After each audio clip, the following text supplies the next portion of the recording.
संपदालेख्य समुल्लेखन वित्तये सच्चिदानंद रूपाय शिवाय ब्रह्मणे नमः. ಪ್ರಾತಸ್ಮರಣೆಯ ಎನ್ನ ಸದ್ಗುಣ ದಿವ್ಯ ಚರಣ ಕಮಲಗಳಿಗೆ ಹಣೆಮನೆದು ಪಂಚಾಚಾರ ಜಗದ್ಗುರುಗಳಿಗೂ ಸಕಲ ಸಾಧು ಸತ್ಪುರುಷರಿಗೂ ಶಿವ ಅವತಾರಿ ಸಕಲ ಮತೋದ್ಧಾರಕ ಸಿದ್ಧಾರೂಢರನ್ನ ಆದಿ ಶಂಕರರನ್ನ ಎನ್ನ ಮಂತ್ರದಲ್ಲಿ ಸ್ಮರಿಸಿಕೊಂಡು 12ನೇ ಶತಮಾನದಲ್ಲಿ ಆಗಿ ಹೋಗಿರುವಂತಹ ಜಗಜ್ಯೋತಿ ಅನ್ನ ಬಸವನನ್ನೇ ಮೊದಲು ಮಾಡಿಕೊಂಡು ಎಲ್ಲ ಶರಣೆಯರಿಗೂ ಅನಂತ ಕೋಟಿ ಭಕ್ತಿಪೂರ್ವಕ ಪ್ರಣಾಮವನ್ನು ಸಲ್ಲಿಸಿ ನಡೆದಾಡುವ ದೇವರನ್ನೇ ಪ್ರಖ್ಯಾತಿಯನ್ನು ಹೊಂದಿರುವಂತಹ ನಮ್ಮೆಲ್ಲರ ನೆಚ್ಚಿನ ದೇವರು ಸಿದ್ದೇಶ್ವರ ಅಪ್ಪಾಜಿಯವರ ದಿವ್ಯ ಚರಣ ಕಮಲಗಳಿಗೆ ಹನುಮನಿಗೆ ನಮಸ್ಕರಿಸಿ ನನ್ನ ಜೊತೆಗೆ ಸಂಗೀತದ ರಸದೌತಣವನ್ನು ಮುನ್ನಡೆಸುತ್ತಿರುವಂತಹ ಎಲ್ಲ ಗುರುಗಳು ರಾಜ್ಯ ಪ್ರಶಸ್ತಿ ಪುರಸ್ಕೃತರು ಆಗಿರುವಂತಹ ಶ್ರೀ PS ಕಟ್ಟಿಮನಿ ಗುರುಗಳೇ ಹಾಗೂ ಖ್ಯಾತ ತಬಲಾ ವಾದಕರು ಆಗಿರುವಂತಹ ಶ್ರೀ ಮಹಲಿಂಗಯ್ಯ ಮಠಪತಿ ಅವರೇ ಹಾಗೂ ತಾಳ ವಾದಕರಾಗಿ ಅನ್ವಿತ್ ಮಹಾಗುರಿಯವರು ಎಲ್ಲರಿಗೂ ಮೊನ್ನೆ ದಿನ ಈಗಾಗಲೇ ಕಂಡುಕೊಂಡಿರುವ ಹಾಗೆ ದಾಸ ಶ್ರೇಷ್ಠರಾಗಿರುವಂತಹ ಕನಕದಾಸರು ಯಾರು ಸಂಗಡ ಬಾಬೋರಿಲ್ಲ ಎನ್ನುವಂತಹ ಪದ್ಯದಲ್ಲಿ ನಮ್ಗೆಲ್ಲ ಜೀವನದ ತಿರುಳನ್ನ ತಿಳಿಸಿಕೊಟ್ಟಿರುವಂತಹ ವಿಶೇಷವಾಗಿರುವಂತಹ ಪದ್ಯವನ್ನ ಭಾಗ 1ರಲ್ಲಿ ನಾವೆಲ್ಲ ತಿಳಿದುಕೊಂಡಿದ್ದೇವೆ ಅಂತ ಅನ್ಕೊಂಡಿದ್ದೀನಿ, ನಾನು ಭಾವಿಸ್ಕೊಂಡಿದ್ದೀನಿ. ಬಹುಶಃ ಒಡ ಹುಟ್ಟಿದ ಅಣ್ಣ ತಮ್ಮಂದಿರ ಒಂದು ಕಡೆ ಇರ್ಲಿ, ಅಕ್ಕ ತಂಗಿಯರ ಒಂದು ಕಡೆ ಇರ್ಲಿ, ಆದ್ರೆ ನಮಗೆ ಶಕ್ತಿ, ಯುಕ್ತಿ, ಭಕ್ತಿಯನ್ನ ಕೊಟ್ಟು ಹೆತ್ತ ತಂದೆ ತಾಯಿ ನಮ್ಮ ಜೊತೆಗೆ ಯಾವತ್ತೂ ಉಸಿರಿಗೆ ಉಸಿರಾಗಿ ನಮ್ಮನ್ನ ಸಾಕಿ ಸಲುಹಿ ಅವರು ಕೂಡ ನಮ್ಮ ಜೊತೆಗೆ ಬರುವುದಿಲ್ಲ, ಅತ್ತು ಕರೀತಾರೆ, ದುಃಖ ಮಾಡ್ತಾರೆ, ಸಂಕಟ ಪಡ್ತಾರೆ, ನೋವು ಮಾಡಿಕೊಡುತ್ತಾರೆ, ಅವರು ನಮ್ಮ ಜೊತೆ ಬರೋದಿಲ್ಲ ಅನ್ನೋದನ್ನ ನಾವು 1ನೇ ಭಾಗದಲ್ಲಿ ನಾವೆಲ್ಲ ತಿಳಿದುಕೊಂಡಿದ್ದೇವೆ. ಅದರ ಮುಂದುವರೆದ ಭಾಗ ಈಗ 2ನೇ ಚರಣ.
ಮೊದಲನೇ ಚರಣದಲ್ಲಿ ತಂದೆ ತಾಯಿ ಅನ್ನುವಂಥದ್ದನ್ನ ಕಂಡುಕೊಂಡಾದ್ಮೇಲೆ 2ನೇ ಚರಣದಲ್ಲಿ ಹೇಳ್ತಾರೆ ಅವರು, ಗುರು ಬಂಧು ಬುಧ ಜನರು ನಿಂತ ಅಗ್ನಿ ಸಾಕ್ಷಿಯಾಗಿ ಅಂತ ಹೇಳ್ತಾ ಇರೋದಲ್ಲ. ಹಾಗಾದ್ರೆ ಗುರು ಅಂದ್ರೆ ಯಾರು ಅಂತ ನಿಜಗುಣ ಶಿವಯೋಗಿಗಳು ಒಂದು ಮಾತನ್ನ ಹೇಳ್ತಾರಂದ್ರೆ, ಗುರು ಅನ್ನುವ ಹೇಗಿರಬೇಕು, ಗುರುವಿನಲ್ಲಿರ್ತಕ್ಕಂಥ ಗುಣಗಳು ಯಾವುವು ಅಂತಂದ್ರೆ, ಗುರು ಅಂತಂದ್ರೆ ಕರುಣೆ ಇರಬೇಕು ಅಂತ, ಸತ್ಕಲೆ ಇರಬೇಕು, ಶಾಸ್ತ್ರ ಪರಿಣತನ್ನ ಹೊಂದಿರಬೇಕು, ನಿರಾಶೆ ಅನ್ನುವಂಥದ್ದು ಇರಬೇಕು, ಸೌಂದರ್ಯತ್ವವನ್ನು ಹೊಂದಿರಬೇಕು, ಸುಮುಖತ್ವ, ಸುಗುಣ, ಸುಜ್ಞಾನವನ್ನು ಹೊಂದಿರತಕ್ಕಂತ 8 ಗುಣಗಳನ್ನ ಹೊಂದಿರತಕ್ಕಂಥವ್ರು ಯಾರಾದ್ರೂ ಇದ್ರೆ ಅವರು ಮಾತ್ರ ಗುರು ಆಗ್ಲಿಕ್ಕೆ ಸಾಧ್ಯ. ಆ ಗುರು ಅನ್ನುವ ನಿಜವಾಗಲೂ ದೇವನ ಸ್ವರೂಪವನ್ನು ಹೊಂದಿರುವವ ಅಂತ ಹೇಳ್ತಾರೆ. ಅದಕ್ಕಾಗಿ ಹೇಳೋದು, ಗುರು ಬೇರೆ ಅಲ್ಲ, ಭಗವಂತ ಬೇರೆ ಅಲ್ಲ. ಒಬ್ಬ ಬಂದು ಕೇಳ್ತಾ ಇದ್ದಂತ ಶಿಷ್ಯನಿಗೆ ಕೇಳ್ತಾ ಇದ್ದ, ನೀನು ನಿನ್ನ ಗುರು ಮತ್ತು ಪರಮಾತ್ಮ, ಸ್ವತಃ ಪರಮಾತ್ಮನೇ ಧರೆಗಿಳಿದು ಬಂದು ಇಬ್ರು ಜೊತೆಯಾಗಿ ನಿಂತಾಗ ಮೊಟ್ಟ ಮೊದಲು ನಿನ್ನ ಯಾರಿಗೆ ನಮಸ್ಕಾರ ಮಾಡ್ತೀಯ ಅಂತ ಕೇಳಿದಾಗ ಆ ಶಿಷ್ಯ ಹೇಳ್ತಾನಂತೆ, ನಾನು ಮೊದಲಿಗೆ ಗುರುವಿಗೆ ಶರಣಾಗುವುದು, ಗುರುವಿಗೆ ನಮಸ್ಕಾರ ಮಾಡುವುದು.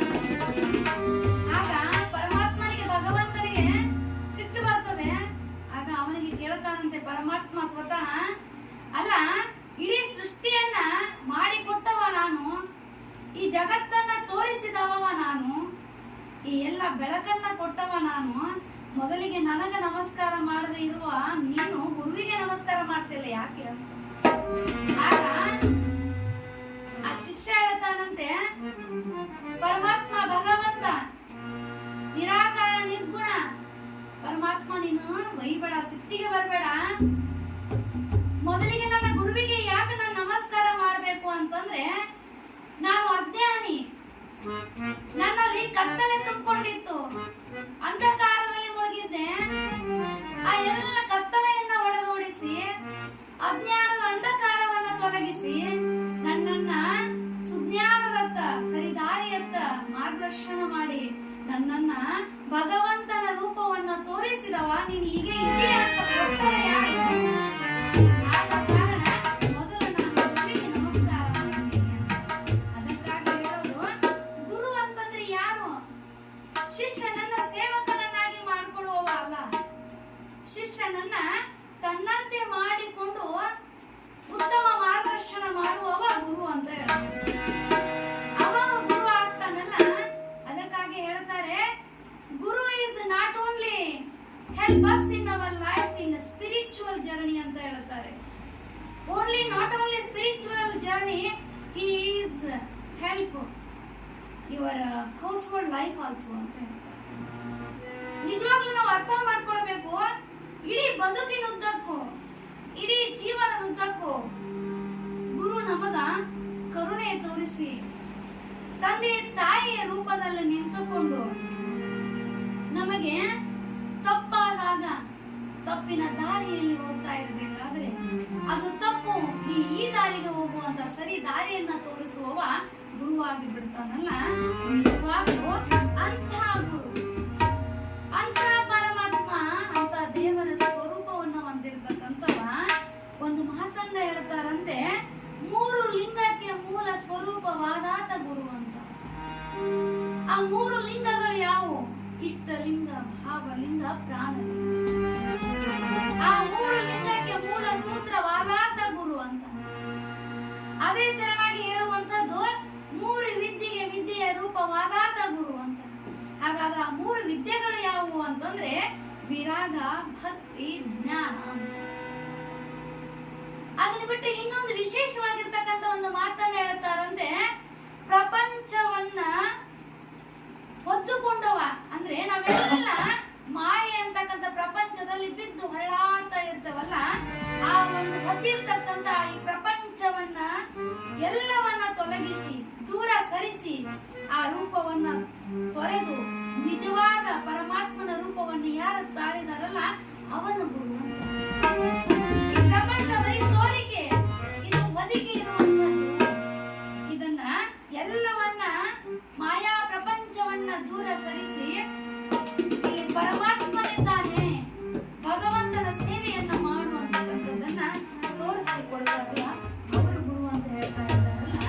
ನಿಜವಾಗ್ಲೂ ಆ ಗುರು, ಅಂತಹ ಗುರು ನಾವು ಮದುವೆ ಮುಂಜುವೆ ಅನೇಕ ಒಳ್ಳೊಳ್ಳೆಯ ಅತ್ಯಂತ ಅದ್ಭುತವಾಗಿರ್ತಕ್ಕಂಥ ಪವಿತ್ರವಾದ ಸಮಾರಂಭಗಳಲ್ಲಿ ಪುರೋಹಿತರನ್ನ, ಆಚಾರ್ಯಗಳನ್ನ, ಗುರುಗಳನ್ನ ನೋಡ್ತೇವಲ್ಲ, ಅಂಥ ಗುರುಗಳು. ಜೊತೆಗೆ ಹೇಳ್ತಾರೆ ಬಂಧು ಬಾಂಧವರು ಅಂತ. ಬಂಧುಗಳಾದವರು ಬಂದುಂಡು ಹೋಗುವರು, ಬಂಧನವ ಕಳಿಯಲರಿಯದವರು. ಎಂತಹ ಮಾತು! ಬಂಧುಗಳು ಬಾಂಧವರು ನಮ್ಮ ಮನೆಯೊಳಗೆಲ್ಲ ಇದ್ರೆ ಅಷ್ಟೇ ಹೇಳ್ತಾರೆ ಅವರು, ನೀನ್ ಎಷ್ಟು ದೊಡ್ಡವ, ನಿನ್ಗೆಲ್ಲ ಇದೆ ಅಂತ. ಆಗ ನಮ್ಮವರು ಅಂತ ಬರ್ತಾರೆ. ಆದ್ರೆ ಅದೇ ನಮ್ಗೆ ಒಂದು ಕ್ಷಣಕ್ಕೆ ಏನೂ ಇಲ್ಲ ಅಂತಂದ್ರೆ ನೀವ್ ಯಾರು ಅನ್ನುವಂತ ಪ್ರಶ್ನೆ ನಮ್ಮನ್ನ. ಅಂತ ಅದ್ಭುತವಾಗಿರ್ತಕ್ಕಂಥ ಮಾತನ್ನ ಕನಕದಾಸರು ಎಷ್ಟು ಚೆನ್ನಾಗಿ ಹೇಳಿಕೊಟ್ಟಿದ್ದಾರೆ ಅಂತಂದ್ರೆ, ಗುರು ಬಂಧು ಬುಧ ಜನರು ನಿಂತ ಅಗ್ನಿ ಸಾಕ್ಷಿಯಾಗಿ, ಅಗ್ನಿ ಸಾಕ್ಷಿಯಾಗಿ ಅಂತ ಹೇಳ್ತಾ ಇರೋದು. ಹೋಮ ಹವನ ಮಾಡಿ ಸಾವಿರಾರು ಜನರ ಎದುರಿಗೆ ನಿಂತು ಒಂದು ಯುವಕ, ಒಂದು ಯುವತಿ, ಒಂದು ಕನ್ಯೆ, ಒಂದು ವರ, ಇಬ್ಬರನ್ನ ಕೈ ಜೋಡಿಸಿ ಎಲ್ಲ ಅಗ್ನಿ ಸಾಕ್ಷಿಯಾಗಿ ಆ ಒಂದು ಯುವಕ, ಒಂದು ಯುವತಿಗೆ ಮಾಂಗಲ್ಯ ಧಾರಣೆಯನ್ನ ಮಾಡಿ ಕೊರಳಿಗೆ 3 ಗಂಟನ್ನ ಹಾಕಿ ತಾಳಿ ಕಟ್ಟಿ ಎಲ್ಲಿ ತನಕ ತಳ್ಕೊಳ್ಬೇಕು, ಕುತ್ತಿಗೆಗೆ ಬರೋ ತನಕ ತಳ್ಕೋ ಅಂತ ಕಟ್ಟಾರಂತ ತಾಳಿ. ಕುತ್ತಿಗೆಗೆ ಬರೋ ತನಕ ಕಟ್ಕೋ ಅಂತ ಹೇಳ್ಯಾರ, ತಾಳ್ಕೋ ಅಂತ ಹೇಳ್ಯಾರ.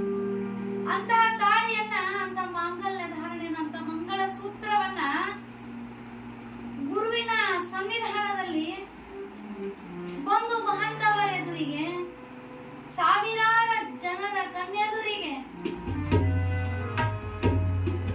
ಭಗವಂತನ ಸಾಕ್ಷಿಯಾಗಿ ಅಲ್ಲಿ ಕೈ ಹಿಡಿದು ಸಪ್ತಪದಿಯನ್ನ ತುಳಿಸ್ತಾರೆ. 7 ಜನ್ಮಕ್ಕೂ ಈ 7 ಹೆಜ್ಜೆಗಳನ್ನ ತುಳಿದು ನೀನು ನನ್ನವಳು ನಾನು ನಿನ್ನವಳು ಅನ್ನುವಂತ ಭಾವವನ್ನು ತೊಟ್ಟು, ಸುಖವಿರಲಿ ದುಃಖವಿರಲಿ ಯಾವಾಗ್ಲೂ ನಾವಿಬ್ಬರು ಜೊತೆಯಾಗಿ ಇರೋಣ ಅಂತಕ್ಕಂಥ ಮಾತನ್ನ ಹೇಳ್ತಾ ಇಬ್ಬರೂ ಸೇರಿ ಜೀವನ ಸಾಗಿಸಿ ಅಂತಕ್ಕಂಥ ಅಗ್ನಿ ಸಾಕ್ಷಿಯಾಗಿ ತಾಳಿ ಕಟ್ಟುತ್ತಾರಲ್ಲ, ನಿಜವಾಗ್ಲೂ ಎಂತಹ ವಿಶೇಷವಾಗಿರುವಂತ. ಹಾಗಾದ್ರೆ ನಾವು ಅರ್ಥ ಮಾಡ್ಕೊಳ್ಬೇಕು, ನಿಜವಾಗ್ಲೂ ನಾವು ದೇವರ ಪರಮಾತ್ಮನನ್ನೇ ಹೇಗೆ ನೆನೆಸ್ಬೇಕು ಅಂತ. ಅಗ್ನಿ ಸಾಕ್ಷಿಯಾಗಿ ತಾಳಿ ಕಟ್ಟಿಸಿ, ಗುರು ಹಿರಿಯರೆಲ್ಲ ಸಾಕ್ಷಿಯಾಗಿ ಅವರಿಬ್ಬರನ್ನ ಜೋಡಿಸಿ ಸುಖವಾಗಿ ಬಾಳಿ ಅಂತಂದಾಗ ಒಂದು ಮಾತನ್ನ ಹೇಳ್ತಾರೆ ಕನಕದಾಸರು, ತರುಣಿನಿಯನ ಹರಣ ಹೋಗಲು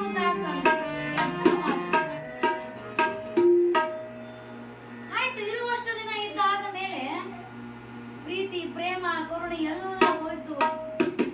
ಎಲ್ಲ ಹೋದ್ಮೇಲೆ ಯಾರು ಯಾರಿಗೆ ಯಾರು ಬರ್ತಾರೆ, ಎಲ್ಲಿ ಬರ್ತಾರಂತ, ಯಾರ ಜೊತೆ ಬರುತ್ತಾರೆ? ಯಾಕೆ ಬಡದಾಡ್ತಿ ತಮ್ಮ, ಮಾಯಾ ಮೆಚ್ಚಿ ಸಂಸಾರ ನೆಚ್ಚಿ ಅಂತ ಹೇಳ್ಯಾರ. ಯಾಕೆ ಹೇಳ್ಯಾರ ಅಂತಂದ್ರ ಇದು ಎಲ್ಲ ಭ್ರಮೆ ಅದ, ಇದೆಲ್ಲ ಸುಮ್ನೆ ಕಣ್ಣಿಗೆ ಪೊರೆ ಬಂದದ ಅಂತ ಹೇಳ್ತಾರೆ. ಮಾಯ ಅಂತ ಕಾಣಕತ್ತದ. ಈ ಮಾಯ ಅಂತಕ್ಕಂಥ ಹೊದಿಕೆ ಒಳಗೆ ನಾವೆಲ್ಲ ಮುಚ್ಕೊಂಡು ಹೊಂಟಿದೀವಲ್ಲ, ಇದೆಲ್ಲ ಸುಳ್ಳದ. ಪರಮಾತ್ಮನ ಆಟ ಯಾರಿಗೂ ಗೊತ್ತಿಲ್ಲ. ಬರೀ ಬಡದಾಡ್ತೀವಿ, ಎಲ್ಲವೂ ಸುಳ್ಳದ. ನಿನ್ನ ಜೊತೆ ಯಾರೂ ಬರುವುದಿಲ್ಲ. ಅಂತಹ ಗುರುಗಳು, ದೇವರ ಸ್ವರೂಪವಾಗಿರ್ತಕ್ಕಂಥ ಪರಮಾತ್ಮ ಗುರು, ಆ ಗುರು ಕೂಡ ಇಲ್ಲ. ಆ ಬಂಧು ಬಾಂಧವರು ಊಟ ಮಾಡಿ ಹೋದ್ರು, ಎಷ್ಟು ಚಲೋ ಅಡಿಗೆ ಮಾಡ್ಯಾರ, ಇವತ್ತು ಪಂಚ ಪಕ್ವಾನ್ನಗಳದಾವ, ಮೃಷ್ಟಾನ್ನ ಭೋಜನ ಇತ್ತು ಅಂತಂದ್ರು. ಮನೆಗೆ ಬಂದ್ರು, 4 ದಿನ ವಿಜೃಂಭಣೆಯಿಂದ ಮದುವೆ ಮಾಡಿದ್ರು, ಎಲ್ಲ ಮುಗಿಸಿ ಅವರು ಕೂಡ ಹೊರಟು. ಆದ್ರೆ ಈ ಯುವಕ ಯುವತಿ ಜೋಡಿ ಆದ ಮೇಲೆ ಗಂಡನಿಗೆ ಹೆಂಡತಿ, ಹೆಂಡತಿಗೆ ಗಂಡ, ಅವರಿಬ್ಬರು ಜೊತೆಯಾಗಿ ನಿಂತುಕೊಂಡಾಗ ಒಂದು ದಿನ ಅವನು ಕೂಡ ಹೊರಟ ಆದ್ಮೇಲೆ ಯಾರದಾರ ಜೊತೆಗೆ ಯಾರದಾರ ಅಂತ ಅವನಿಗೆ ಚಿಂತೆ ಆಯ್ತು. ಕಣ್ಣೀರು ಹಾಕ್ತಾರ. ಯಾವ್ದೋ ಒಂದು ಕಷ್ಟ ಬಂತು, ಒಂದು ತೊಂದರೆ ಬಂತು, ಅವನಿಗೂ ಕೂಡ ನೋವಾಯ್ತು. ಅವನು ಕೂಡ ಹೊರಟ. ಆಗ ಅವಳಿಗೆ ಅನಿಸ್ತು, ಇನ್ನು ನನಗೆ ಗತಿ ಯಾರು, ಇನ್ನು ನನ್ನ ಜೊತೆ ಯಾರು ಬರ್ತಾರ? I am only one man ಅಂತ. ಯಾಕಂತಂದ್ರೆ ಬರುವಾಗ ಒಬ್ಬರೇ ಬಂದಿದ್ದೀವಿ, ಹೋಗುವಾಗ ಕೂಡ ಒಬ್ಬರೇ ಹೋಗಬೇಕು. ಈ ಬಂದು ಹೋಗುವ ನಡುವೆ ಈ ಗುರು ಬಂದ್ರು, ಬಂಧು ಬಾಂಧವರು ಬಂದ್ರು, ತಂದೆ ತಾಯಿ ಬಂದ್ರು, ಯಾರು ಕೂಡ ನಮ್ಮ ಜೊತೆ ಬರ್ತಾ ಇಲ್ಲ. ನಾವು ಒಬ್ಬರೇ ಹೋಗಬೇಕು. ಅದಕ್ಕಂಚಿ ಇನ್ನು ನನಗೆ ಯಾರ ಗತಿ ಅಂತ ಕೇಳ್ತಾಳಲ್ಲ, ಅದಕ್ಕೆ ಹೇಳ್ತಾರೆ, ನಮಗೆ ಅಗ್ನಿ ಸಾಕ್ಷಿಯಾಗಿ ಗುರುಗಳು, ಪುರೋಹಿತರು, ಆಚಾರ್ಯರು, ಬಂಧು ಬಾಂಧವರು ಎಲ್ಲರೂ ಕೂಡ ಬಂದು ಅಗ್ನಿ ಸಾಕ್ಷಿಯಾಗಿ ಈ ಒಂದು ತಾಳಿ ಕಟ್ಟಿಸಿ ನೀವಿಬ್ಬರು ಜೊತೆಯಾಗಿ ಗಂಡ ಹೆಂಡರಾಗಿ ಸುಖವಾಗಿ ಬಾಳೆ ಅಂತಂದ್ರು ಕೂಡ ಒಂದು ದಿನ ಅವನು ಕೂಡ ಹೊರಟ. ಹಾಗಾದ್ರೆ ಅವನ ಜೊತೆ ಅವನು ಕೂಡ ಹೋಗೋದಿಲ್ಲ. ಕಣ್ಣೀರ್ ಹಾಕ್ತಾಳೆ, ಅಳ್ತಾಳೆ, ದುಃಖ ಮಾಡ್ತಾಳೆ, ನೋವು ಮಾಡ್ತಾಳೆ ಹೆಂಡತಿ. ಆದ್ರೆ ಅವಳು ಕೂಡ ಹೋಗೋದಿಲ್ಲ. ಅದಕ್ಕೆ ಇದೆಲ್ಲ ಸುಳ್ಳು, ಇದೆಲ್ಲವೂ ಕೂಡ ಸುಳ್ಳು ಅಂತ. ಅದಕ್ಕಾಗಿ ನಾವು ಅರ್ಥೈಸಿಕೊಳ್ಳಬೇಕು. ಕೆಟ್ಟ ತಂದೆ ತಾಯಿ ಕೂಡ ನಮ್ಮ ಜೊತೆ ಬರಲಿಲ್ಲ. ತಾಯಿ ಅವ್ವ ಅಂದಿವಿ, ಅಪ್ಪ ಅಂದಿವಿ, ಅವರು ಕೂಡ ನಮ್ಮ ಜೊತೆ ಬರುವುದಿಲ್ಲ. ಹಾಗಾದ್ರೆ ಕೈ ಹಿಡಿದ ಗಂಡ ಕೂಡ ಬರೋದಿಲ್ಲ, ಗುರುಗಳು ಬರೋದಿಲ್ಲ, ಯಾವ ಬಂಧು ಬಾಂಧವರು ಕೂಡ ಬರುವುದಿಲ್ಲ. ಹಾಗಾದ್ರೆ ಇವರು ಕೂಡ ಏನಾದ್ರೂ ಈಗ ನಮ್ಮ ಜೊತೆ ಇನ್ನೂ ಸುಳ್ಳಾದ್ರು, ಇವರು ಕೂಡ ಸೊನ್ನೆ ಆದ್ರು ಅಂತ, ಕೂಡ ಜೀರೋ ಬ್ಯಾಲೆನ್ಸ್ ಅವರು ಕೂಡ ಸುಳ್ಳಾದ್ರು ಅಂತ. ಅದಕ್ಕ ನಾವು ಬಹಳ ಬಡದಾಡೋದು ಬೇಡ, ಬಹಳ ಬಡದಾಡೋದು ಬೇಡ. ಜೀವನದೊಳಗೆ ಏನೂ ಇಲ್ಲ, ಎಲ್ಲ ಖಾಲಿ ಅದ, ಎಲ್ಲ ಇಲ್ಲೇ ಬಿಟ್ಟು ಹೋಗೋದದ. ಅದಕ್ಕೆ ಅರ್ಥೈಸಿಕೊಳ್ಬೇಕು, ಯಾರು ಸಂಕಟ ಬರುವುದಿಲ್ಲ. ಅದಕ್ಕೆ ಮುಂದಿನ ಚರಣ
ಚರಣದಲ್ಲಿ ಹೇಳಿರುವಂಥದ್ದು, ಮಡದಿ ಮಕ್ಕಳು ತಮ್ಮ ಧನಕ್ಕಾಗಿ ಬಡಿದಾಡುವರು ಅಂತ. ಹಣ ಅನ್ನೋದು ಎಷ್ಟು ಮುಖ್ಯ ಆಗ್ಯದ ಜೀವನದೊಳಗ. ಹಣ ಇದ್ರನೆ ಎಲ್ಲ ಹೆಣ ಕೂಡ ಬಾಯಿ ತೆರೀತದ ಅಂತ ಹೇಳ್ತಾರೆ. Money is very important in our life, but don't depend upon money. Don't depend upon money. ಆ ಮನಿ, ಹಣ, ಧನ ಅದು ನಮ್ಮ ಜೀವನ ಅಲ್ಲ, ಅದುವೇ ನಮ್ಮ ಬದುಕಲ್ಲ. ನಮ್ಮ ಬದುಕು, ನಮ್ಮ ಜೀವನ ಏನಾದ್ರೂ ಇದ್ರೆ ಅದು ಭಗವಂತನಿಗಾಗಿ ಮೀಸಲಿರಬೇಕು. ಈ ಹೆಂಡತಿ, ಮಕ್ಕಳು ಇದೆಲ್ಲ ಎಲ್ಲಿ ಇರೋದು? Money is very important in our life, only our some activities. ಯಾಕಂತಂದ್ರೆ ನಮ್ದು ಏನೋ ಒಂದು ಕಾರ್ಯ ಚಟುವಟಿಕೆಗಳನ್ನ ನಡೆಸಬೇಕಾಗ್ಯದ, ದಿನನಿತ್ಯ ಜೀವನದಲ್ಲಿ ಹೊಟ್ಟೆ ತುಂಬಿಕೊಳ್ಬೇಕಾಗ್ಯದ, ಅದಕ್ಕಾಗಿ ದುಡ್ಡು ಬೇಕಷ್ಟೇ. ಅದೇ ದುಡ್ಡನ್ನ ತಿಂದು ಬದುಕಲಿಕ್ಕೆ ಸಾಧ್ಯ ಇಲ್ಲ. ಅದೇ ಬಂಗಾರ, ಬೆಳ್ಳಿ, ಒಡವೆಯನ್ನ ತಿಂದು ಬದುಕಲಿಕ್ಕೆ ಸಾಧ್ಯ ಇಲ್ಲ. ಎಲ್ಲ ಸಾಕಷ್ಟು ಕೋಟ್ಯಾಧೀಶ್ವರರು, ಸಿರಿವಂತರು, ದುಡ್ಡದ ಅಂತ ತಿಳ್ಕೊಂಡು ಬಂಗಾರದ ತಟ್ಟೆಯಲ್ಲಿ ಊಟ ಮಾಡಬಹುದು, ಆದ್ರೆ ಬಂಗಾರದ ತಟ್ಟೆಯನ್ನು ತಿನ್ಲಿಕ್ಕೆ ಸಾಧ್ಯ ಇಲ್ಲ. ಬೆಳ್ಳಿ ಲೋಟದಲ್ಲಿ ನೀರು ಕುಡಿಬಹುದು, ಆದ್ರೆ ಬೆಳ್ಳಿ ಲೋಟನೇ ಸೇವನೆ ಮಾಡ್ಲಿಕ್ಕೆ ಆಗೋದು. ಅದಕ್ಕಾಗಿ ಹೇಳ್ತಾರೆ, ಮನಿ ಮನಿ ಮನಿ, ಹಣ ಹಣ ಹಣ, ದುಡ್ಡು ದುಡ್ಡು ದುಡ್ಡು. ಯಾಕೆ ದುಡ್ಡು? ದುಡ್ಡು ಕೊಟ್ರೆ ಸಾಕಷ್ಟು ಜಗತ್ತಿಗೆ ಎಲ್ಲವೂ ಸಿಗಬಹುದು, ಆದ್ರೆ ಪ್ರೀತಿ ಅನ್ನೋದು ಸಿಗುವುದಿಲ್ಲ. ಇವತ್ತಿನ ಕ್ಷಣಿಕ ಸುಖಕ್ಕಾಗಿ ನಾವೆಲ್ಲ ಏನ್ ಮಾಡ್ತಾ ಇದ್ದೀವಿ ಅಂತಂದ್ರೆ ದುಡ್ಡಿಗಾಗಿ ಪಡೆದಾಡ್ತಾ ಇದ್ದೀವಿ. ಅದಕ್ಕಾಗಿ ಕನಕದಾಸರು ಹೇಳ್ತಾ ಇರುವಂತದ್ದು, ಮಡದಿ ಮಕ್ಕಳು ತಮ್ಮ ಧನಕ್ಕಾಗಿ ಬಡಿದಾಡುವರು. ಇವತ್ತು ಹೇಳ್ತಾರ, ಒಂದು ಕಾರ್ಯಕ್ರಮಕ್ಕೆ ಬಂದಾರ ಕಟ್ಟಿಮನಿ ಗುರುಗಳು ಅಥವಾ ನಮ್ಮ ಗುರುಗಳು, ಏನೋ ಒಂದು ಬಂದಿರ್ತಾರೆ, ಏನೋ ಒಂದು ಹೋಗಿರ್ತೇವೆ. ಮನಿ ಒಳಗಿರ್ತಕ್ಕಂತ ಮಡದಿ ಇವತ್ತು ತಗೊಂಡು ಹೋಗಿ ಕೈ ತುಂಬಾ ದುಡ್ಡು ಕೊಟ್ಟಿವಿ ಅಂತ ತಿಳ್ಕೊಡ್ರಿ. ಆಹಾ, ಏನಾಯ್ತು, ಇವತ್ತು ಬಿಸಿ ರೊಟ್ಟಿ ಮಾಡಿದ್ರು, ಊಟ ಮಾಡೋಣ ಅಂತ. ಅದೇ ಇವತ್ತು ಖಾಲಿ ಕೈಲೇ ಹೋಗೋಣ ಅಂತ ಮನೆಗೆ ಕೊಡ್ಲಿಲ್ಲ ಏನು ಅಂತ ಅನ್ಕೊಡ್ರಿ. ಅವಾಗ ಏನಾಗುತ್ತೆ ಬದುಕು ಅಂತ ಹೇಳ್ತಾಳೆ ಹೆಂಡತಿ. ಹಾಶ್ ಹೊಚ್ಕೊಂಡು ಮುಸುಕ್ ಹಾಕೊಂಡು ಮಲ್ಕೊಂಡ್ ಬಿಡುತ್ತ. ಅಲ್ಲೇ ಮಾಡಿಟ್ಟಿನಿ ನೀನು ಇಲ್ಲ ಅಂದ್ರೆ ಮಲ್ಕೋ. ಇದು ಯಾವ ನ್ಯಾಯ? ಕೊಟ್ರೆ ತಗೊಂಡ್ರೆ ನಮ್ಮವರು, ಕೊಡದೇ ಇದ್ರೆ ಯಾರು ಅನ್ನುವಂತ ಭಾವ ನಮ್ಮಲ್ಲಿ ಇರ್ಕೂಡುದು. ಅದಕ್ಕಾಗಿ ಹೇಳ್ತಾ ಇರುವಂತದ್ದವರು ಮಡದಿ ಮಕ್ಕಳು ಅರ್ಧಾಂಗಿ ಅಂತ ಹೇಳ್ಯಾರ. ಮಡದಿ ಅರ್ಧಾಂಗಿ, ಅರ್ಧಾಂಗಿ ಎಷ್ಟು ಚಂದ. ಇಡೀ ಅರ್ಧ ಶರೀರ ನಿನಗಾಗಿ ಮೀಸಲು ಅಂತ ಹೇಳ್ತಾರ. ಮದುವೆ ಆಗುವಾಗ ಕೈ ಹಿಡಿದ ಗಂಡ ಮದುವೆಯಾದ ಹೊಸತರೊಳಗ ಹೋಟೆಲ್ಗೆ ಕರ್ಕೊಂಡು ಹೋಗ್ತಾನ. ನಿನಗೆ ಏನ್ ಬೇಕೆಲ್ಲ ತಿನ್ನಂತಾನ. ಹೂ ಬೆಳೆದ ಹೂ ಕೊಡಿಸ್ತಾನ. ಒಂದು 4 ದಿನ ಹೋಗ್ಲಿ ಹೋಟೆಲ್ಗೆ ಹೋಗ್ಕೊಂಡ್ರೆ ನಾನು ಹೋಟೆಲ ಒಳಗ ಬಿಸಿ ಬಿಸಿ ರೊಟ್ಟಿ ಮಾಡೀನಿ ಅಂದ್ರೆ ಪರಿಸ್ಥಿತಿ ಹೆಂಗಾದ ಅಂತಂದ್ರೆ ಕೊಟ್ರೆ ತಗೊಂಡ್ರೆ ಇನ್ನೊಂದು ದಿನ ಎಲ್ಲ ನಂದು ನಂದು ನಂದು ಅಂತ ಬಡದಾಡ್ತೀವಿ. ಮಕ್ಕಳು ಹೆಂಗಿದಾರ ಅಂತಂದ್ರ ಯಪ್ಪ ಇವತ್ತು ಎಷ್ಟು ತಗೊಂಡು ಬಂದಿ ಅಂತ ಕೇಳಿದ ಕೂಡಲೇ ಅಪ್ಪ ಮಕ್ಕಳಿಗೆ ಕೊಡ್ಬೇಕು. ಕೊಡದೆ ಅಂದ್ರೆ ಯಪ್ಪ ಬೆಪ್ಪ ಅಂತಾರ. ಹೋಗಿ ನಡಿ ಅಂತಾರ ಹೊರಗೆ. ಹಿಂಗೆ ಒಂದು ದಿನ ಒಬ್ಬ ಅಜ್ಜ ಮನಿ ಒಳಗೆ ವಯಸ್ಸಾಗಿತ್ತು. ಹಾಸಿಗೆ ಹಿಡಿದ ಮೂಲೆ ಒಳಗೆ ಮಲಗಿದ್ದ. ಸಾಕಷ್ಟು ಗಳಿಸಿದ್ದ ವಯಸ್ಸಿದ್ದಾಗ. ಕೋಟ್ಯಾಧೀಶ್ವರ, ಬಹಳಷ್ಟು ಗಳಿಸ್ಬಿಟ್ಟಿದ್ದ. ಹೊಲಾನು ಮನಿನೂ ಆಸ್ತಿ ಸಾಕಷ್ಟು ಮಾಡಿದ್ದ. ಒಂದಿನ ಮಲಗಿದ್ದ. ಇನ್ನೇನು ಇಂದೋ ನಾಳೆ ಅನ್ನಾಗತ್ತಿದ್ದ. ಆಗ ಅವನಿಗೆ ಮಾತು ಬಂದಾಗಿತ್ತು, ಬಾಯಿ ಹೋಗ್ಬಿಟ್ಟಿತ್ತು. ಆ ಕ್ಷಣಕ್ಕವ ಅಲ್ಲೇ ಬೆಡ್ ಮೇಲೆ ಮಲಗಿ ಒಂದ್ ಮೂಲಿ ಒಳಗೆ ಕೈ ಮಾಡ್ತಾ ಇದ್ದ. 3-4 ಜನ ಗಂಡು ಮಕ್ಕಳಿದ್ದು. ಆ ಅಜ್ಜನಿಗೆ ಒಬ್ಬ ದೊಡ್ಡ ಮಗ ನೋಡಿ ಯಾಕೋ ಅಪ್ಪ ಹಿಂಗ್ ಮೂಲಿ ಒಳಗ ಕೈ ಮಾಡಕತ್ತಾನ, ಮಾತಾಡಕರೆ ಬರುವಲ್ದು, ಏನಿಟ್ಟಾನೇನೋ ಆ ಮೂಲಿ ಒಳಗ, ಏನ್ ಗಂಟೆಗಿಂತ ಏನಾರು ಹೋಗುದಿದ್ದಾನೇನೋ ಒಳಗ ಅಂತ ಹೇಳಿ ನೋಡ್ಬೇಕಿನ್ನು ಕೇಳಬೇಕಂತ ಹೇಳಿ ಮಾತಾಡ್ಸಕ್ ಹೋದ್ರ ಅಪ್ಪನ ಮಾತಾಡಕ್ ಬರುವ. ಆಗ ದೊಡ್ಡ ಮಗ ಅನ್ನಂತ ಒಬ್ರು ಚಲೋ ಡಾಕ್ಟರ್ ಅದಾರ, ವೈದ್ಯರ ಅದಾರ, ಕರ್ಕೊಂಡ್ ಬಂದ್ ಒಂದಿಷ್ಟು ಇಂಜೆಕ್ಷನ್ ಏನಾರು ಮಾಡಿಸಿ ಮಾತಾಡಕ್ ಬರುವಂಗ್ ಮಾಡೋನು. ಏನಿಟ್ಟಾನು ಕೇಳಬೇಕಂತ ತಿಳ್ಕೊಂಡು ಡಾಕ್ಟರಿಗೆ ವೈದ್ಯರಿಗೆ ಕರ್ಕೊಂಡು ಬಂದ. ಡಾಕ್ಟರ್ ಹೇಳಿದ್ರು 50,000 ರೂಪಾಯಿ ಒಂದು ಇಂಜೆಕ್ಷನ್. ಆ ಇಂಜೆಕ್ಷನ್ ಮಾಡಿ ಆದ್ಮೇಲೆ ಒಂದ್ 2-3 ಮಾತಾಡಬಹುದು ಅಷ್ಟೇ. ಹೆಚ್ಚು ಅವನಿಗೆ ಮಾತಾಡಕ್ ಬರುದಿಲ್ಲ. ಆಯ್ತು ಮಾಡ್ರಿ ಅಪ್ಪ, ಒಂದ್ 2 ಮಾತಾಡಿದ್ರೆ ಸಾಕು, ಬಾಳ ಕೈ ಮಾಡಕತ್ತ ನಮ್ಮಪ್ಪ. ಯಾಕೋ ಅಲ್ಲಿ ಏನಿಟ್ಟಾನೇನೋ ಕೇಳ್ಬೇಕಂತ ಹೇಳಿ ನೋಡು ಮಾಡ್ರಿ 50 ಯಾಕೆ 1 ಲಕ್ಷ ಕೊಡ್ತೀವ ಅಂದ್ರೆ ಯಾಕಂದ್ರೆ ಗಳಿಸಿಟ್ಟಿದ್ದಪ್ಪ. ಅವಾಗ ಆಯ್ತಂದ್ರು ಗಳಿಸಿಟ್ಟಿದ್ದಂತ ತಿಳ್ಕೊಂಡು 50,000 ರೂಪಾಯಿ ಕೊಟ್ಟರು. ಡಾಕ್ಟರ್ ಇಂಜೆಕ್ಷನ್ ಮಾಡಿ ಆಯ್ತಂತ ವೈದ್ಯರು ಹೋದ್ರು. ಇವ ಅಪ್ಪ ಹಂಗ ದೊಡ್ಡ ಮಗ ಎಲ್ಲ ಮಕ್ಕಳು ಬಂದ್ರು ಮಾತಾಡ್ಸಕತ್ರು. ಯಪ್ಪ ಆ ಕಡೆಯಿಂದ ಏನೋ ಕೈ ಮಾಡಾಕತ್ತಿ, ಬಹಳ ಹೊತ್ತಾಯ್ತು, ಬಹಳ ದಿನ ಆಯ್ತು ನೋಡಾಕತ್ತೀವಿ, ಏನ್ ಇಟ್ಟಿ ಆ ಮೂಲಿ ಒಳಗ, ಏನಾರ ಇಟ್ಟಿ ಹೇಳಿದಪ್ಪ. ಅವಾಗ ಮುತ್ಯ ಮುದುಕ ಅಜ್ಜ ಹೇಳಿದಂತ ಒಂದೀ ತಡವರ್ಸಕೊಂತ ಬಾಯಿ ಮಾಡ್ಕೊಂತ ಹೇಳಿತು, ಏನಿಲ್ಲ ಆ ಮೂಲಿ ಒಳಗ ಕರ ಕಸಬರಿಗೆ ತಿನ್ನೋದನ್ನ ತಂಗಿ, ಕರ ಕಸಬರಿಗೆ ಮಕ್ಕಳಂದ್ರು 50,000 ರೂಪಾಯಿ ಕೊಟ್ಟು ಇಂಜೆಕ್ಷನ್ ಮಾಡಿಸಿದ್ದು ಬೇಸ್ಟ್ ಆಯ್ತಲ್ಲ, ನುಕ್ಸಾನ ಆಯ್ತು, ನಷ್ಟ ಆಯ್ತು. ಅಲ್ಲಿ ಏನಾರು ಇಟ್ಟಿ ಅಂತ ತಿಳ್ಕೊಂಡು ನಾವು ಡಾಕ್ಟರ್ ಕರ್ಕೊಂಡ್ಬಂದು ಓಡಾಡಿ ಇಂಜೆಕ್ಷನ್ ಮಾಡಿಸಿ ಹೇಳ್ತಾನ ನಮ್ಮಪ್ಪ ಅಂತ ತಿಳ್ಕೊಂಡಿದ್ದೀವು. ಕಸಬರ್ಗಿ ತಿನ್ನಾಕತ್ತದ ಕರ. ಯಾವ ರೀತಿ ಲೋಭಿಯಾಗಿ ಬಿಟ್ಟಿವಿ ನಾವೆಲ್ಲ, ಯಾವ ಪ್ರಪಂಚದೊಳಗೆ ಬಿದ್ದು ಬಿಟ್ಟಿವಿ ನಾವೆಲ್ಲ. ಮಕ್ಕಳು ಕೊಟ್ರ ತಗೊಂಡ್ರ ನಮ್ಮವ್ರ ಇಲ್ಲ ಅಂತಂದ್ರ ಇಲ್ಲ. ಮಡದಿ ಮಕ್ಕಳು ತಮ್ಮ ಧನಕ್ಕಾಗಿ ಬಡಿದಾಡು. ಎಂಥ ಕಾಲ ಬಂದದ, ಎಲ್ಲ ಇರೋ ತನಕ ಬಹಳ ಚಂದ ಅದ, ತಂದು ಕೊಟ್ಟಿವು, ನಡೆದಾಡ್ತೀವಿ, ಕಾಲ ಕೈಯ ಗಟ್ಟಿ ಅದಾವ ಅಂತಂದ್ರೆ ಎಲ್ಲ ನಮ್ಮನ್ನ ಬಹಳ ಪ್ರೀತಿಯಿಂದ ಹೆಂಡತಿ ಗಂಡ ಮಕ್ಕಳು ಬಹಳ ಪ್ರೀತಿ ಕರುಣೆ ಮಮತೆಯಿಂದ ನಮ್ನೆಲ್ಲ ನೋಡ್ಕೊಳ್ತಾರ.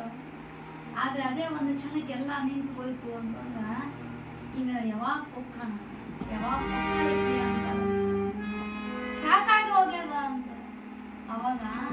ಇಷ್ಟೆಲ್ಲ ಕೊಟ್ರು ಆಯ್ತು, ತಗೊಂಡ್ರು ಆಯ್ತು, ಕೊನೆಗೆ ಒಂದು ದಿನ ಹೋಗೋದು ಬಂತು ಅಂತ. ಕೊನೆಗೆ ಒಂದು ಕ್ಷಣ ಹೋಗೋದು ಬಂತು ಅಂದಾಗ ಹೋಯ್ತು. ಉಸಿರು ಇರೋ ತನಕ ಎಲ್ಲರೂ ನನ್ನವರು, ನಂದು ನಂದು ನಂದು ಅಂತ ಬಡದಾಡಿದ. ಆ ಉಸಿರು ಹೋದ ಒಂದೇ ಒಂದು ಕ್ಷಣಕ್ಕೆ ಏನಾಯ್ತು ಅಂತಂದ್ರೆ ಹೆಣ ಆಗಿಬಿಡ್ತು. ಮುಟ್ಟಬೇಡ್ರಿ ಅಂತಾರ ಮನುಷ್ಯ, ಮಾನವ, ನರಹೆಣ್ಮ ಹೋಗಿ ಏನಾಯ್ತು, ಹೆಣ ಆಗಿಬಿಡ್ತು.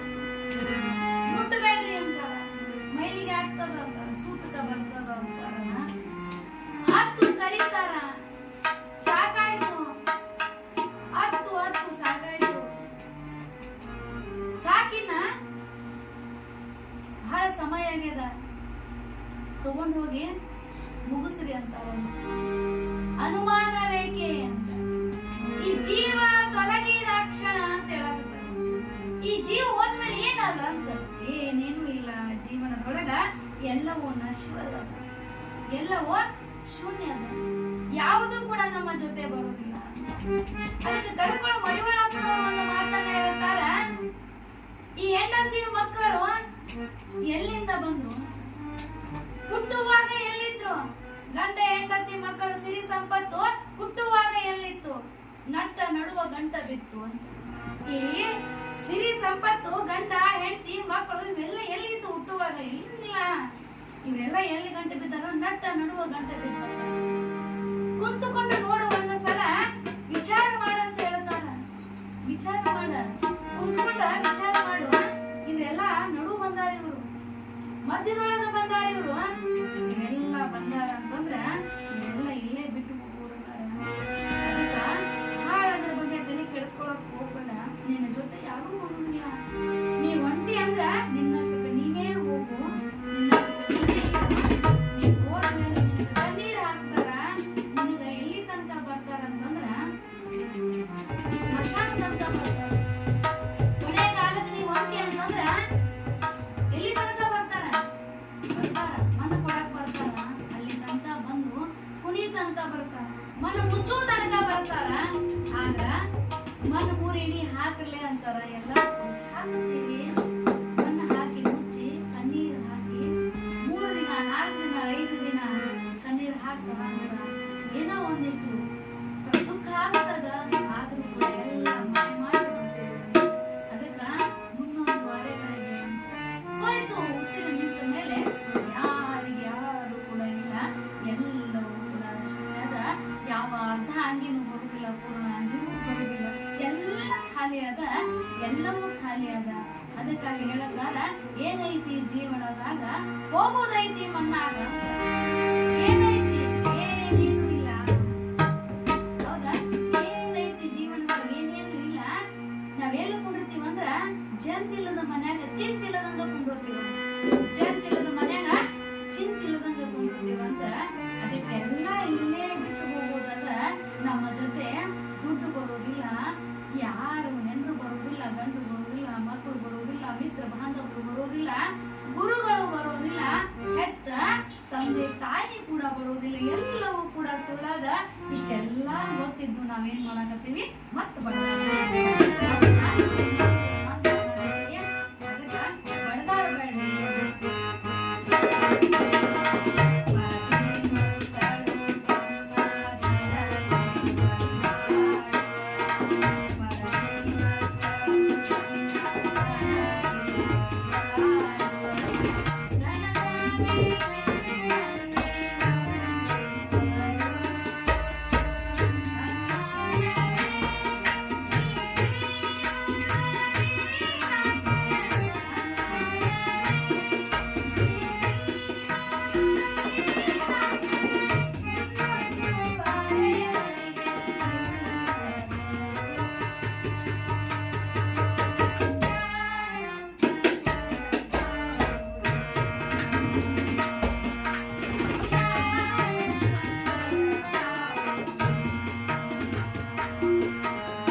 ಹೋಗೋದು ಬಂದ್ಮೇಲೆ ಇದ್ರ ಮನೆಯನ್ನು ಹೊತ್ಕೊಂಡು ಹೋಗೋದದ, ಅಥವಾ ಏನಾದ್ರು ಗಳಿಸಿದ ದುಡ್ಡು ಬಂಗಾರ ಬೆಳೆ ತಗೊಂಡು ಹೋಗೋದದ. ಹೆಂಡತಿ ಬರ್ತಾಳ, ಮಕ್ಕಳ ಬರ್ತಾರ, ಗಂಡ ಬರ್ತಾನ, ತಂದೆ ತಾಯಿಗಳು ಬರ್ತಾರ, ಅಣ್ಣ ತಮ್ಮ ಬರ್ತಾರ, ಅಕ್ಕ ತಂಗಿಯರು ಬರ್ತಾರ. ಎಲ್ಲವೂ ಕೂಡ ಇಲ್ಲ. ಎಲ್ಲರೂ ಬದುಕಿ ಬೆಳೆಯೋ ತನಕ ತಿಂದು ಬೆಳೆಯೋ ತನಕ ಇರ್ತಾರ, ತಿನ್ನೋ ತನಕ ಇರ್ತಾರ. ಎಲ್ಲರೂ ಕೂಡ ಹೋಗಿ ಬಿಡ್ತಾರ. ಅದಕ್ಕ ಮನೆ ಕಟ್ಟಿಸಿದೆ ಮಾಳಿಗೆ ಮೇಲೆ ಮಾಳಿಗೆ, ನಿನಗ ಹೋಗೋದು ಬಂತಲ್ಲ ನಾಳಿಗೆ.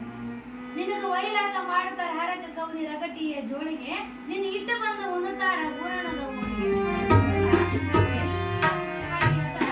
ಅವರೆಲ್ಲ ಕೂಡ ಆರಾಮಾಗಿ ಇರ್ತಾರ. 3 ದಿನ ಆರಾಮಾಗಿ ಮತ್ತು ಊಟ ಮಾಡಿ ನಿಶ್ಚಿಂತೆಯಿಂದ ಕಣ್ಣು ಮುಚ್ಕೊಂಡು ನಿದ್ದೆ ಮಾಡ್ತಾ ಕಾಲ ಕಳೀತಾ ಇರಬೇಕಾದ್ರೆ ನಮಗ ಬಂದಿದ್ದನ್ನ ನಾವೇ ಉಣ್ಣಬೇಕಾಗ್ಯದ, ನಮಗ್ ಬಂದದಂದ್ರೆ ನಾವೇ ಹೋಗ್ಬೇಕಾಗ್ಯದ. ಅದಕ್ಕೆ ಅರ್ಥ ಮಾಡ್ಕೊಡ್ರಿ. ಜೀವನದೊಳಗ ಎಲ್ಲರೂ ಕೂಡ ಸುಳಿತಾರ, ಎಲ್ಲರೂ ಕೂಡ ಖಾಲಿ ಅದ. ಅದಕ್ಕೆ ಅರ್ಥೈಸಿಕೊಂಡು ನಾವು ನೀವೆಲ್ಲ ಬದುಕಿದ್ದೇ ಆಗಿದ್ರ, ಪರಮಾತ್ಮನನ್ನ ಸೇವೆ ಮಾಡ್ತಾ ಕಾಲ ಕಳೆದಿದ್ದೇ ಆಗಿದ್ರ ನಮ್ಗೆ ಮೋಕ್ಷ ಸಿಗುತ್ತದೆ ಅನ್ನುವಂತ ಮಾತನ್ನು ಹೇಳ್ತಾ ಇದರ ಮುಂದುವರಿದ ಭಾಗ